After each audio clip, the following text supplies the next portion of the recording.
When the United States declared a war on terrorists and the nations that harbored them after the September 11, 2001 attacks on the World Trade Center and Pentagon, Arab states and their sympathizers argued many of the organizations that engage in violent activities against American and Israeli civilians should not be targets of this new American campaign because they're freedom fighters rather than terrorists. This has been the mantra of the terrorists themselves, who claim that their actions are legitimate forms of resistance to Israeli quote-unquote occupation. This argument is deeply flawed.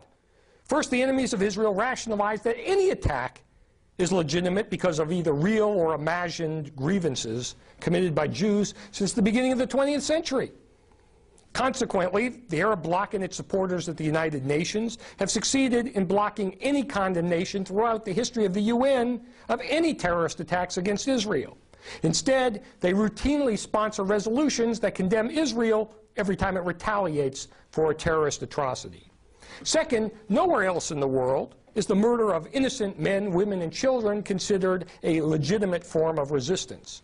The long list of heinous crimes includes snipers shooting infants, suicide bombers blowing up pizzerias and discotheques, hijackers taking and killing hostages, infiltrators murdering athletes.